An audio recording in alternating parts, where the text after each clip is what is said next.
always wanting to prove each other better. IKL may have just been a little bit more proactive in their adjustments and their preparation, but now we see a Boom Esports and they are decisive and as well as disciplined. Well, I'm just being more into their stories. It just gave me that feeling that Boom Esports is recreating the same story that they did in PKL Spring. Because they were sent into the bracket by Team Flash, which they got revenge on when they coming back from the lower bracket into the final. So exactly what they're trying to do when they is going to play against Nemesis. So lower bracket seems to be like their safe zone, like their comfort zone. You know what? I like it more a little bit here. Yeah. I'm just gonna lose my first game just to go to my safe place. Yeah. It's a comfort zone, right? It's like, okay, keep me under pressure. We're here. We're gonna rise up now. But also an ulterior motive. Obviously, when they play their game against Nemesis, Chantel wasn't here. Now we have Cartel together. We have the Cartel buff, and maybe Boom Esports can take this next series against Nemesis. So I think that's going to be an exterior motive that may work for the team themselves. But still, I do like the trust that they're holding to Carl, because as we said about the Frost Roma, right? There's two ways to play with it, and they go for the extreme way. Of course, what is that way? Well, just let Carl to share all those goals because you're putting all your eggs into one basket. Only like few teams would do it in that way. It is a very high risk, right? It's high risk, high reward. In this time, it worked their way. Now, if we look in front of them, it was really nice having Deep Cross Gaming here with us. We had some really nice moments with them. They really just taught us a lot more about the different way how you can understand the game. Yes. And it was lovely just to really understand the whole ecosystem is...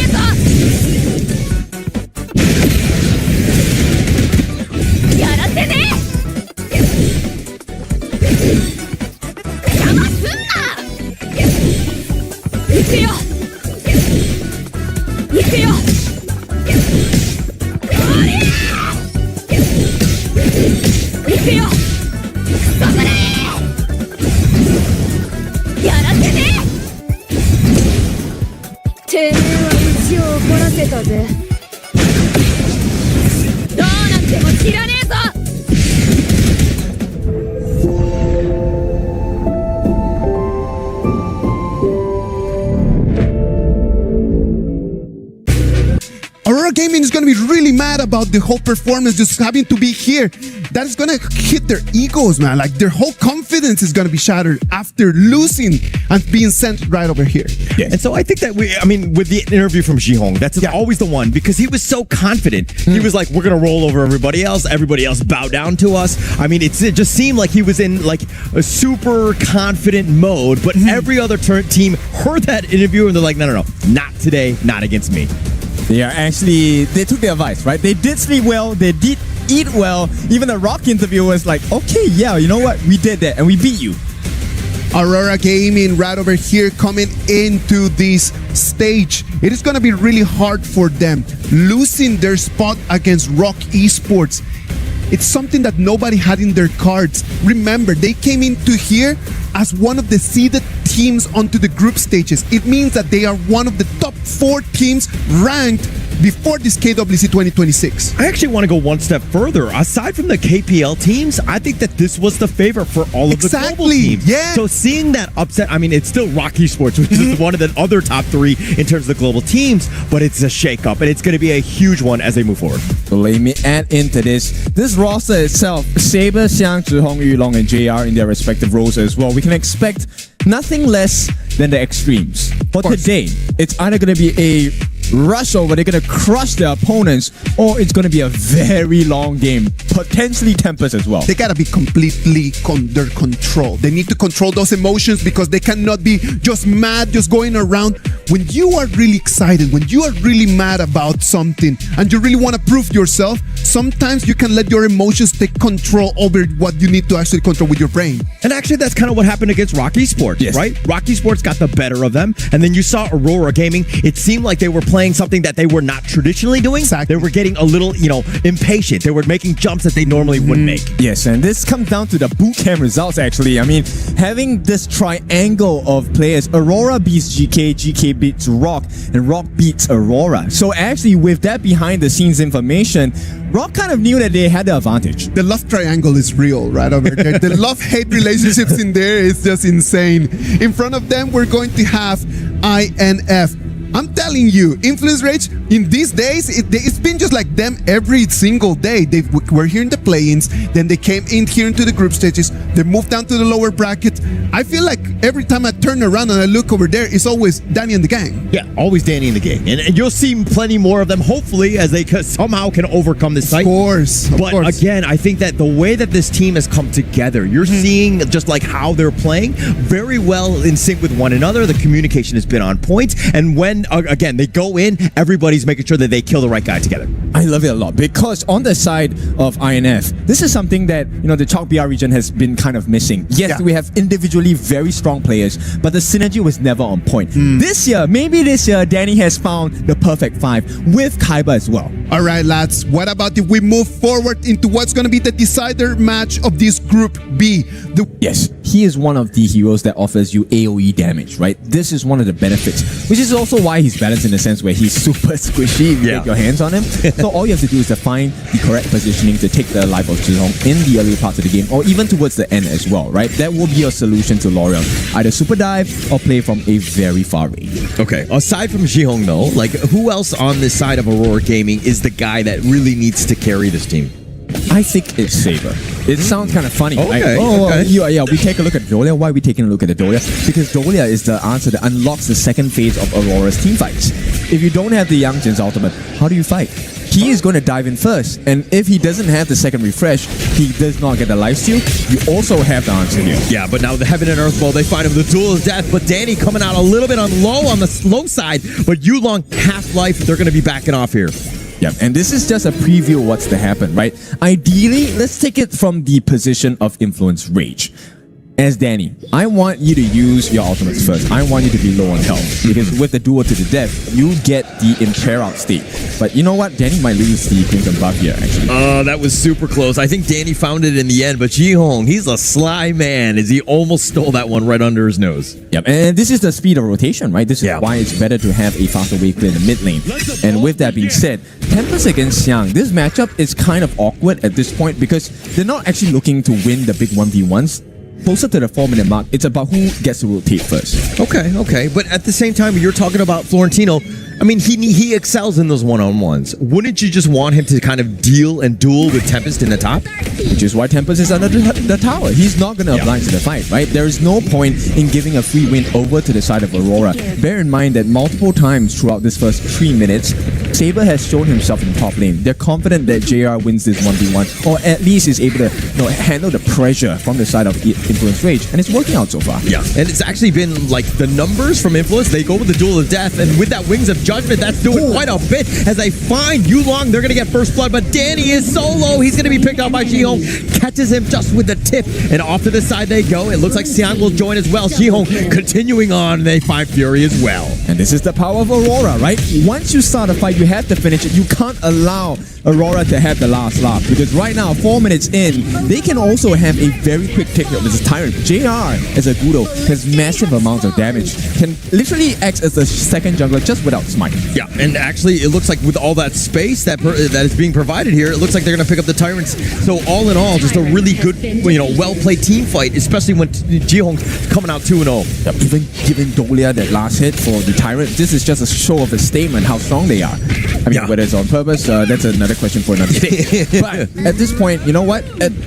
I would think that this is what is supposed to happen. This is how Aurora's draft is supposed to work, right? Yeah. And based on the playstyle of Influence Rage, I think we will wait for a couple more minutes before we decide, is INF too late? I mean, you never count them out. We've learned that even in the earlier series that they played today. I mean, this is like a 1.5 5K net worth lead in favor of Aurora Gaming, but they still manage to find ways back in, but it's usually because their opposing teams make some sort of mistakes. They overextend. Yes, overcommitted as well. And Tempest goes right into the truth, finding Saber, who shakes that one off, and here come the reinforcements. They're going to scare Tempest away. Yeah, this is a very uncomfortable position now. They don't have any pressure else to apply because they've already taken the T1 at the bottom. So, nice idea by Xiang. They're going to try and force the T1 at the top. Not quick of a response on the side of Tempest, so it's going to be a 1-for-1 tower 1 trade. Yeah, taking that one down. I mean, the top T1, essentially, Xiang is there. He's going to just skirt Tempest away. And you're talking about this, far superior one-on-one. Tempest can't even get to the tower. Yep. So ideally, I think what the game plan here on the side of Aurora is, can we keep the other 4 members on the side of Influence Ridge occupied, right? And allow as many chances for Xiang to get this one-on-one. He doesn't really have to win it. That would be a great perk, but it's more about keeping Tempest in place. So they have a lockdown on information. Lesser problems to worry about, because the truth mantra at the walls is going to be disastrous for the side of Aurora. Yeah, lock him down, right? Don't let him get out of his cage, if you will. And as long as you're kind of limiting him from actually getting into the team fight, that would be best case scenario. But at the same time, you're kind of forcing your own Florentino to be in the top lane by himself. Yeah, it is. I mean, but it does give him some space to farm, right? And with the Primal Portal, they're right before the 10-minute mark. You are free to TP as many places as you want. There is a cooldown if you kind of miss it, which is 15 seconds. So you have to make very smart decisions on where you want to play your prowess around the map. And look at how Aurora Gaming, we talked about how they're methodical they were, right? How like they slow games down, almost like you're fighting them in a bit of a swamp where it's like, damned if we do, damned if we don't type of play style, because you're forcing them to make some sort of action because they're behind. Which is kind of weird, because I normally expected Aurora to be much more aggressive, but simply because of this new change in jungle picks, right? The Dolia Yangjin combination. Yep. It's definitely a much slower pace of game. So I think we might be having a very long game number 1 here. Yeah, I think so. But who's got the late game advantage?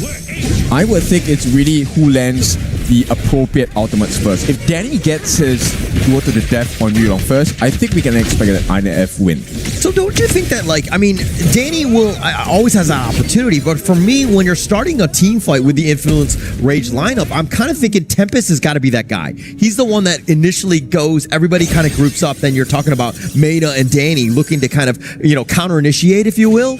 I mean, that would be best case scenario, no? I think that's one of the potential situations. Right. Ideally for me, I'm more of a risk taker. I want Danny to go in first, right? So everyone jumps onto Danny, after which Tempest gets the easiest truth mantra, and a multi-man one, by the way, of his life. Yeah, but my problem is that Danny is kind of on the squishier end, right? There's a decent amount of burst if you're talking about Aurora Gaming, plus the control from Shihong. He can do it from afar. So I'm just very worried about how these team fights will actually play out. That's true. I mean, but this consideration is not going to be... Yeah, Umbrella Outburst, they're trying to go in for this one, and now with this Wings of Judgment, the Duel of Death, they actually find JR, but Danny's going to be the first to fall, and now it's an all-out retreat. Tempest taking way too much, no chance for them. Aurora Gaming weathered the storm, they turned it around, they're going to take 2. They did exactly what they should have done, but this was very uncoordinated, right? Tempest actually dove into the middle of Aurora. You need to be in front of them or behind them, and they couldn't get the damage in. And that choice to go onto JR instead of Yulong, I felt like that was not the play going in here. Yes, we want to get rid of the Gudo, but where's the follow-up, right? Everyone else is tanking for JR, and once they come back, you did not even burn the first ultimate of Yulong successful. There was 0 value in that. 0 value. I mean, you did damage to everybody. Your stats are going to be padded, if you will, but you got 0 kills, and that's never going to help, especially when Danny was looking to go forward. So again, I'm asking the question of hey, should Danny be the guy really initiating? I would think that that's the easier way to initiate, because everyone's teleport's been stopped in the top lane, and it looks like he's got nowhere to go. Danny, even using the dual death, no chance to get out. Did you see the damage that Danny was doing? That's nowhere near enough. So Danny needs more farm, he needs more levels, he needs more items. And this is a cause of concern, because both Yulong and Danny are at the same level. You would think that it would be at least half his health when the duel to the death comes in. Yeah, this is a bit of a problem here. The Umbrella Outburst just saving Tempest. He got locked up, if you will, but it looks like Influence Rage now, without Danny, are trying to at least salvage what they can in the jungle. Okay, do you hear the engine revving on the side of Aurora, right? We're reaching the 10-minute mark. Boom, boom. Yeah. Okay. You heard it. You heard it, right? Now, this is the point of time. Once we hit the 10-minute mark, they get the Shadow Tyrant and maybe even a Shadow Overlord at this point because they do have quite a bit of damage. I mean, Yulong going in. He's going to hound out forward. Finds Leffy to start things off. And off to the side they go. They've got the flowers if they want to go from that. From Xiang, not going to do so, but they're going to take the mid T1. There's more to come. T2 at the bottom as well. This is open for the menu. And right off the bat, they're going straight for the Shadow Tyrant here. Four, they're going to find Fury hiding in the fountain, if you will, but they're going to take game number one. Indeed, the engines have been revved. That was really quick. The change of pacing from the side of Aurora, loved it, right? And here's the kicker for the way that they play. This is a influence rage style draft, right? We play the tanky front lines and we just open up the back lines to have freedom to do whatever they want. And did whatever they wanted. They really had game one under control. Full control. I think that's the number one word, right? In the sense of just like being able to dominate the way that they did. Influence rage.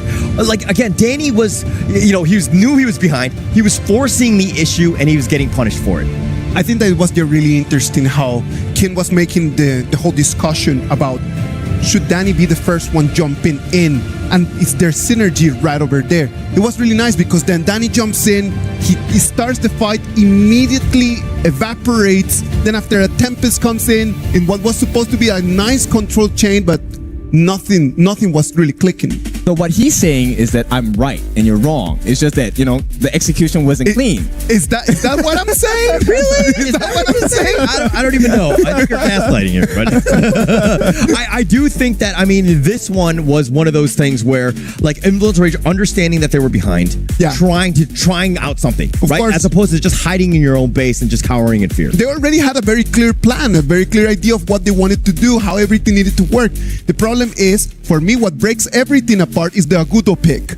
Because they find the Agudo, they put him on the farm lane, and then after that, it's just towers are just falling apart easily. And then the pressure comes in because then INF does not have enough time for them to actually build up. And there's so many factors besides just the laning phase that goes into this, because it also gives Aurora's coach a chance to really think, what is this duo counter? Last two picks, we pick it at the same time. How do we spoil the draft of INF? And boy, did it spoil the draft of Influence Rage. Yulong was so good. He just saw Leffy just slightly out of position. He would just pound in, boom, blow him up, and just move on. There's no way to fight without Leffy, and he got caught out multiple times in this game. He had no space, right? And this is something that I'm really curious about, because we can actually see the experimentation of Influence Rage, like targeting from Danny, right? At the first part of the game, they were taking a look at Yulong. Let's get this Yang Jian first and see how does that work out, right? First blood, beautiful work. This, right, the differences between Agudo in the jungle and Agudo in the farm lane. Yeah, a lot of flexibility in terms of what they can do. And this is what I like about it. This one is definitely a jungle, especially since you've got the Loong here. But I do think that it provides the same value that you can get. Still tanky. It has that range, plus you're munching towers. At the end of the day, that's what you're looking for as a farm laner. Yes, and I like this. This is a traditional INF draft, right? You have the Ata. He's going to be a super tank and shield for the team. But my main concern here is I don't really see very consistent CC, because you're dealing with a Luna, a high Leffy here. There's great value. You know why? Because your cooldown actually gets reduced if your ultimate doesn't land. Yeah. So you force out the Infinite Vastness, you get a cooldown reduction for not completing your ultimate as a higher. You have a new purpose. You can get the poke in as well, play from very far. And right off the bat, level 1, first wave, you technically already win that side. Yeah. A lot of value. And Jihong, always able to find the right moments, right? He knows also how to play around with the Fog of War, of just being able to kind of catch you off guard and ambush you. But now with this Byron into the top lane from Xiang, he's the old tried and true, creating a lot of havoc with, of course, Yulong's Luna here. Okay, I'm not a big fan of this. I feel like they continue the chase. Xiang, Infinite Vastness now at the 3-minute mark. Risk being Infinite Vastness now at the 3-minute mark. Risk being aggressive. No way. Yeah, not at this point. But I think that you were talking about level 4. Mena actually just hit level 5. The teleport game is on. He's going to be locking in, walking around with Fury to find some sort of straggler, if you will. Yulong, he's going to eat that one. They go in with Furball. They're looking to turn. Saber with the Raging Sea only onto 1. The flash away, but Yulong, he's getting a little bit low. They find Danny. Danny trying to get for that blast shot, but he will fall first. Tempest gets the charge. The Moonscape Mirage is covering the retreat, and it looks like Mena's been killed as well. And it looks like Tempest getting on out. full recovery at this point. 3.5 minutes, 30 seconds more before we get that first time of the game. And Aurora have completely made... They actually did the flash by Xiang to move in, be the center of attention, while JR sneaks in from the mid lane left brush to then get the damage down. That was a perfect coordination from the side of Aurora. It was SNS, Xiang and Saber. Both of those guys, the right time, right place, the Storm Strike, the Raging Sea. It's like, okay, you want to fight here? We are here and we're able to stun lock you. Love it. It's the SNS calling for INF, and they need the SOS as well. And I mean, that help didn't come. All right, I got like a SS to SOS to IN. Okay, all right, I'm on the same page. Let's go. All right, but now, as we're here into this mid lane, I mean, Aurora Gaming, this is a great one where they're able to, again, I mean, this is net worth slightly in their favor, but I think that you want to be the aggressor here. Okay, I don't want to discount, having a goal lead at this point. But based on the draft, this really is who lands a better skill shot, right? Because if Fury lands his second skill, Tempest gets the gold ship at the perfect timing in conjunction with Danny's ultimate as well, you don't win the team fight. Likewise, on the side of Aurora, if Zhihong gets the catch and everyone positions well in conjunction with Saber's ultimate as well as Xiang's knockup on the second skill, you can't play the game. Nobody gets to play. Yeah.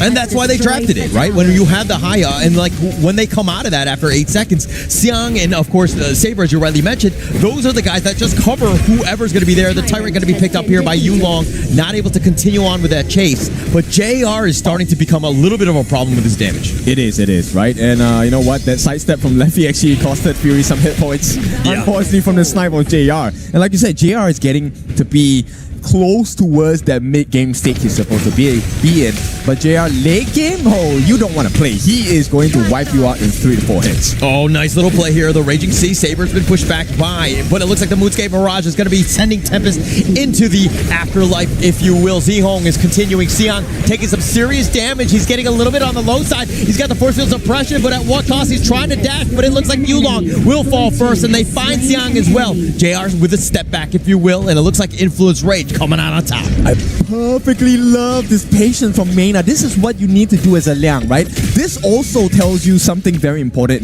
in this game. Target prio. Who are you actually looking for in the fights? Mena saved his power of word control, which is his ultimate, securely just for Yulong. And, I mean, you can't really hear it. I hope not, but the INF members were screaming their heads off, calling for Tempest to come in, get the damage, man. I caught the Luna. Yeah. And I mean, the communication, like they're one of the most passionate teams out there, right? In terms of just like their comms and everything. But that's kind of what you're looking for. Like Mena has to be precise. He has to be surgical with when he goes in. He can't just be going willy-nilly because the counter initiation, the counter stuns on Aurora Gaming are for real. Yes, it is. But you need to land them, right? Saber actually missed the majority of his Raging Sea. That was one of the prime reasons why INF was actually able to re-engage and get big value out of that. But this one is the one to decide the rest of this game. 10 minutes in, Shadow variant of the Tyrant and the Omen. Just bombarding them. They've been tenderized, if you will. All of them getting on the lower end of the HP bars, especially in the back line, but they're not able to get any sort of revenge. Yeah, they can't just yet. But the bigger problem here is, what is the proper trade here, right? For Aurora, they will love a big team fight. On the other side, INF wants to take turrets instead. I think it's realized that there's a lot of things that come into play besides just knowing the game. Your actual reactions and what your opponents are thinking about, right? I play a lot of the games where I think of combinations available and I'm like, okay, you know what? Maybe they wouldn't try it at this particular point of time, right? That was like the worst position possible. If you lost the fight there, you would have lost the game. Or they were really open. But Zhihong called out for the team in a split second and got their first catch. And this is where combinations, look, everyone there in the air for days. I did not sign up for a plane ticket. Yeah, but you're flying in this one, right? And it looks like this is that last team fight where they, again, just clean them up. And look at how fast they go. I mean, JR had so much damage that they were just munching down towers. It was just so quick. And again, they were trying to just be like, oh, let us respawn. They were not giving any time. JR took that. We just do more practice, do more scrim, do more rank, and the most important is we just trust each other more. So you basically just kept on working harder and you gave more trust with each other. Now, amongst the 4 teams that have qualified, which team do you have your eye on and why? Because last time you were doing your fearless prediction. We want another one right now. I think it's GK Sport because we just face ROC but we lose, and we know that GK is a very strong Malaysia team, MKL team, so we want to face GK to prove that we are Malaysia number one. So you want to face a fellow Malaysian team. Now all the Aurora fans and MKL fans are watching. What do you have to say to them? Thanks for your support. Even though we lose to RC, but I think every failure means growing, so we will come back stronger. Thank you. I think as long as a Malaysian team wins, you will still get the MKL fans support. But for the Aurora fans, make sure to keep on supporting them. You've heard it from Xiong. Now we're going to hear from our casters. Lead the Gorge. Every defeat is an opportunity to grow. Even Aurora Gaming understands that. They know that they didn't have the best performances, but they're looking forward to just take on not only ROC Rock Esports, but GK Esports as well. Yeah, and actually, from that interview, I kind of learned why you're taller than me, because you had a lot more failures. This is because you had more potential to grow, huh? Yes, and I'll add on one more lesson. You know, we're kind of like in a classroom now. You know, when a teacher is looking for an answer to a question, everyone's avoiding. That's exactly what. Well played, right? Yeah.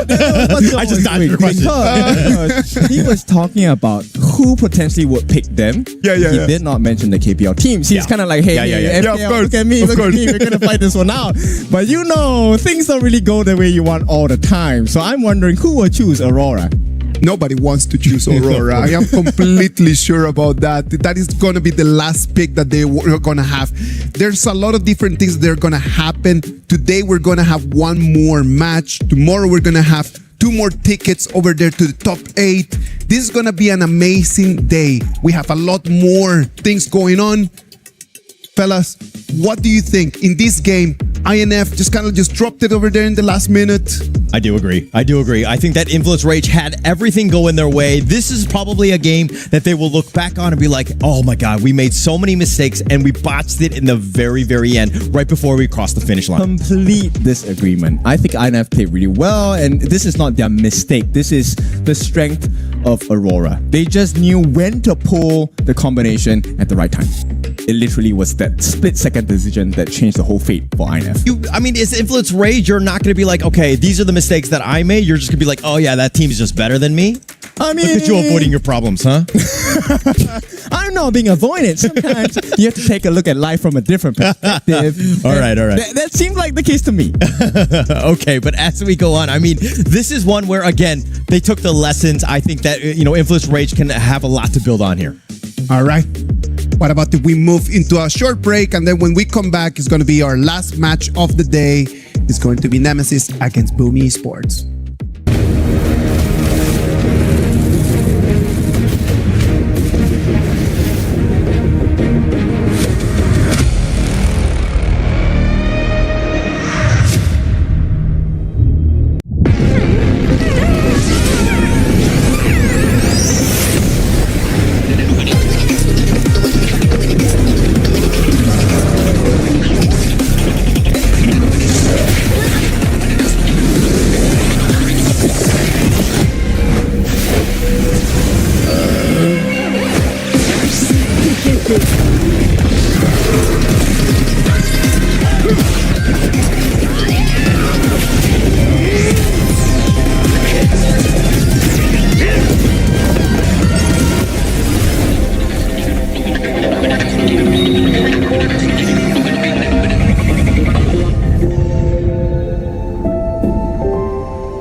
Play is in our DNA.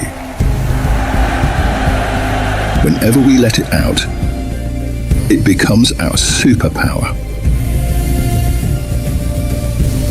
Now imagine an entire city being built to supercharge it. Kadir City, powered by Play.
Welcome back. This is the KWC 2026. I'm Isaac Peña. I'm your host. And we're going to bring you the action of our match 4 for today. It's going to be Team Nemesis against Boom Esports.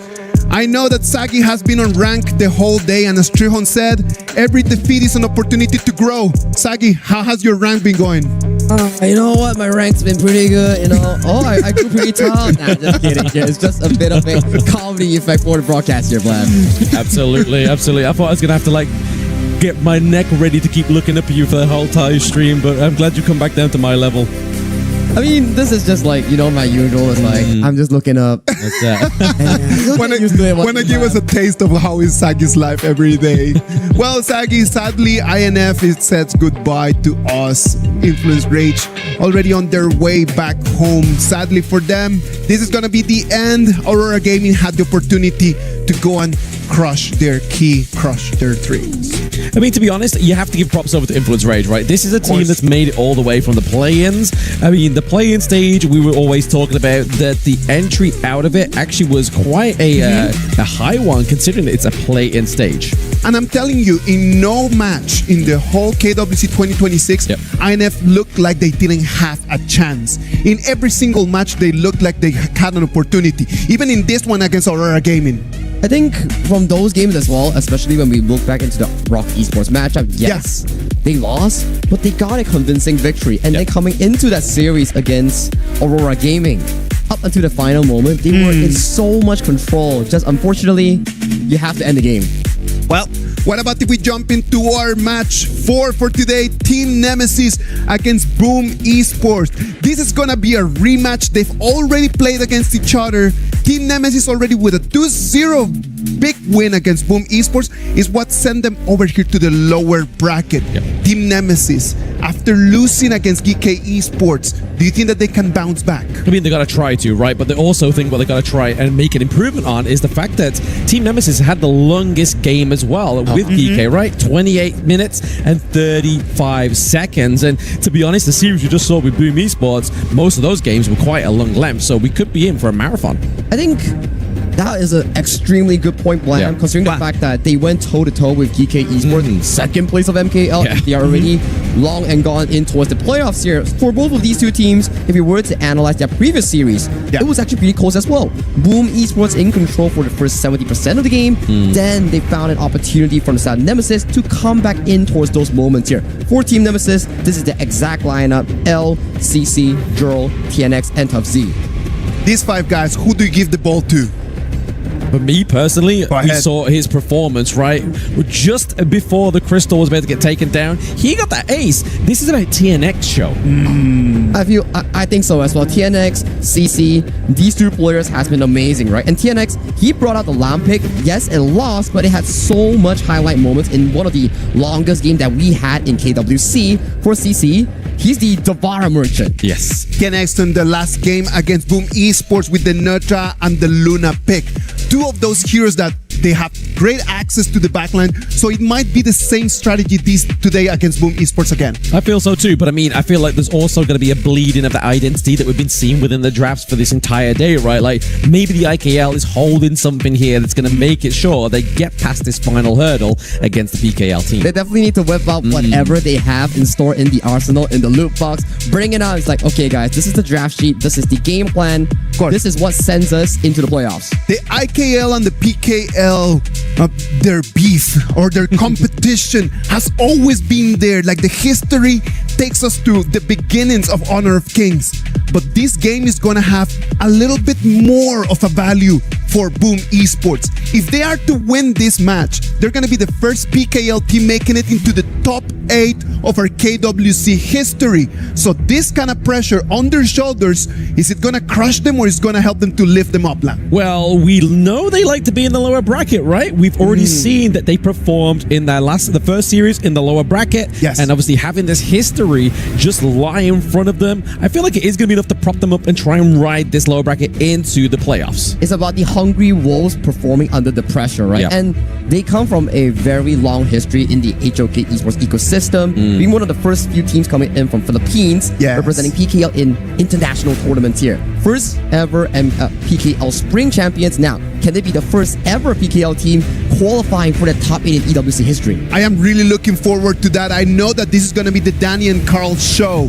When we think about Danny and Carl right now and the way that they need to be playing, what hero picks do we have over there that could give them an advantage? I mean, we saw it already, right? The Jing, that was a fantastic one for Carl. In terms of, obviously, decisivity, it's definitely what we need to be seeing Carl on, kind of being able to lead the charge, but also bring out the results within these team fights, right? Getting those takedowns, getting into the back line, especially if we start to see picks like the Lorian and strong back lines like, I don't know, like an Aaron or anything like that. You know, you want to see that deleted and out of a team fight. Pretty good point, Bland, where it's all about giving Carl that room to access towards the backline on picks that you mentioned, like Jing, Luna, then the mid and roam.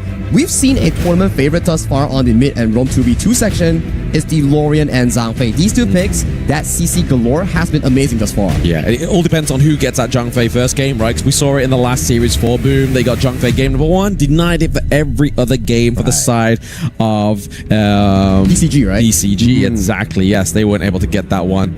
So that may have been a big factor into their loss. Boom Esports already played today the Princess Frost and Liang combo in there. That is still available right now over here, but maybe Team Nemesis has already done the homework and prepped for that. And Team Nemesis is one of the few teams that has played against that combination for a few times. They've seen DK do it against DCG. Yes. They've seen Boom did it against DCG. So they're like, Ace of CC. Yeah. He's going to be like, do I cancel my ultimate or do I just run? But I can't outrun an Ambrosia, so what do I do? Exactly, yeah. You just kind of hoping that somebody on the front or the T1 down bot side, obviously the minions are going to get it for Boom Esports, but I feel like Team Nemesis have just kind of played this on two fronts. They've gone for top side aggression and also the mid lane, so both of those T1s there in those two lanes mentioned are already pretty low. And it's interesting, right? The Boom Esports that we think they love to fight, but judging from their game starting from group stage all the way to the elimination decider match, the Suzhou bootcamp that they went for Honor of Kings Esports camp definitely did some level of improvement on Boom's esports playstyle. It's not the fact that obviously the Blazing Capes item now does the second tier one doesn't do that. Like having the nerd set just kind of replenishes and replaces that. But something that's not going to get replaced right now is the T1 into mid, T1 top side. Boom Esports, their base is surely but slowly now opening up for the side of Team Nemesis. It's going so well for the IKL second place. They got mid tower, got Tatsuri, cause and effect, converted into a Crimson Golem invade and that top turret here. Yes, Boom Esports did trade one turret here, but take a look at the goalie. It's already 2,000 healthy coming in from Team Nemesis, only with one kill. Exactly. I mean, it's been a low kill game, therefore they can't really contest these team fights. They've not really been going in favor of Boom Esports. We're still waiting for that return, or at least a reaction here from them, right? Because now they're still playing defensively, but it's now cost them their T1 lineup here. But there into the back line is going to be Earl with the rising tide. Can they get anything here on the side of Team Boom Esports? Is going to be the case here, but the Mirage is put through as well. Draw survives, and now it's going to be Miggy into the back line, getting that pickoff. So 1 for 2, actually 1 for 0. That's an improvement here. Yeah, crucial mistake coming in from Team Nemesis. They want to capitalize on the goal advantage and push for that Azure goal in here. But my idea is Juro ulting Draw, and Draw was like patient. Once the Moonscape Mirage ends, then let's use the ultimate to re-engage. And Nemesis, they acknowledge the fact, and CC Oh, he's laid up in the air. The Undying comes through, but I don't think it's going to be enough to catch on to CC here. It's the shove with that first skill here from the Umbrosa that gets him. The Unbridled Airburst here from Draw is phenomenal. The Stompede come through to try and stop Team Nemesis. So I feel like once again, Boom's kind of just been shoved back into this defensive position, and they're finding it hard to come out of there. Now let's check out replay here, Bland. What exactly happened? So Tatsuri gets isolated by the side of TNX. Look at TNX. He popped the ultimate Skyfall onto his Carl. Beta 3 man to look at him while Juro finishes up the 1v1 with the Umbrosa in the Mirage here. And the Undying wears up at the weirdest time possible, allowing the side of Juro to get a free pick and easy kill. Yeah, speaking of free picks, it looks like it's going to be a free pick of the Shadow Overlord here as well. Team Nemesis, once again, just kind of trying to set up that center stage for themselves in this game number 1. It's very difficult for them to actually try and make this come back into the favor of Boom Esports using the Arrow Storm there. Danny's able to do a lot of damage onto L, but I feel like that's what the whole problem is, or actually the result of Team Nemesis wanted was just make sure L is just going to be like, okay, we're buying space. We need to get the Overlord. Open up the space like, okay, I see everyone, so Carl can't steal it. Tatsuri doesn't find like a beautiful knockout for a specific engage, so he did his job. He popped back to the fountain here. He's coming back for more. Now, Boom Esports, they're not totally out of the game. If they can land a wombo combo on the Lorien, on the Zhang Fei, catch it onto a CC, that could be a big turning point, proving your goal lead further for the... But it's gonna be the Warhorse into the back line. L picks off draw. The front line of Boom Esports is falling here as well. Miggy looking pretty low. Tubbs picking up the double kill. It is Team Nemesis once again coming for that revenge as well. CC with the burn. Takedown. It's an ace for Team Nemesis. And it just came in so clutch from the side of clubs, from the side of TNX, finding the proper members in all these team fights. They left no crumbs for Boom. They swept Boom in that team fight with a 1-for-5 exchange. They claim game 1 and they're one step closer to that top 8 finish. It's looking like basically the upper bracket once again, right? Like if Boom Esports don't make the correct preparations in this game number 2, and to be honest, they are already at a worse standing because they've lost the Lorien, lost the Zhang Fei like they had in game number 1 to secure them that victory.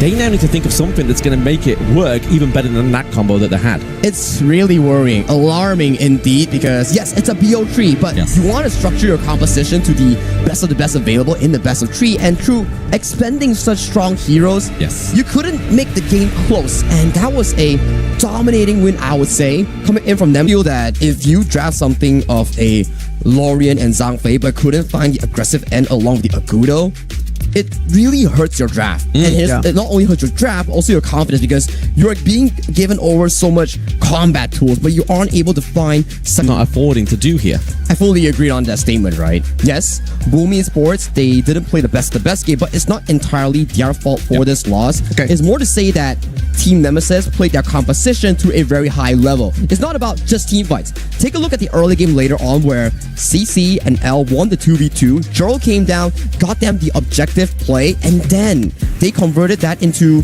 map movement, lane wins. And even though you saw that few moments in towards the lane, you're like, oh, trade-offs, kills. Take a look at TNX. He's just having fun with the double marksman composition. He's like, hey, you're down.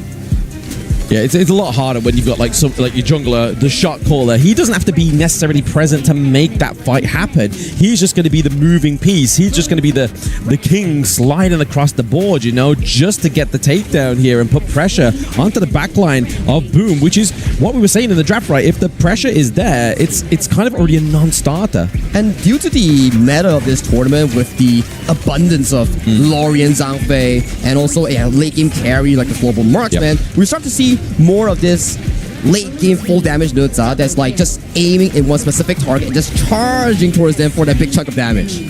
Because they know what they need to do, right? Obviously, they know that if the Flowbomb marksman scales, it means it's probably at the behest of TNX scaling on the Nurtza. Whereas if the Nurtza scales, it's because the pressure's been put onto Danny, you know? Yeah, what can actually Boom Esports do in Game 2? Yes, back then in the previous series that they played, it was rather close. Boom Esports holding on towards the early mid game, getting those objectives, building those lead, but failing at the final moments because they couldn't end the game. But coming in towards this rematch, Nemesis looks like they are in a lot of control over the side of Boom Esports. Nemesis does look like the bigger team at this moment, but we know that Boom Esports can bounce back.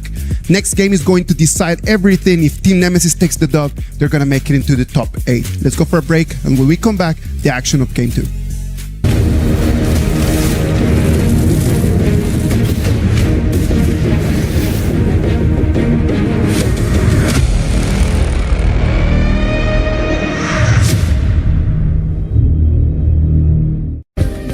Play is in our DNA. Whenever we let it out, it becomes our superpower. Now imagine an entire city being built to supercharge it. Kadir City, powered by Play.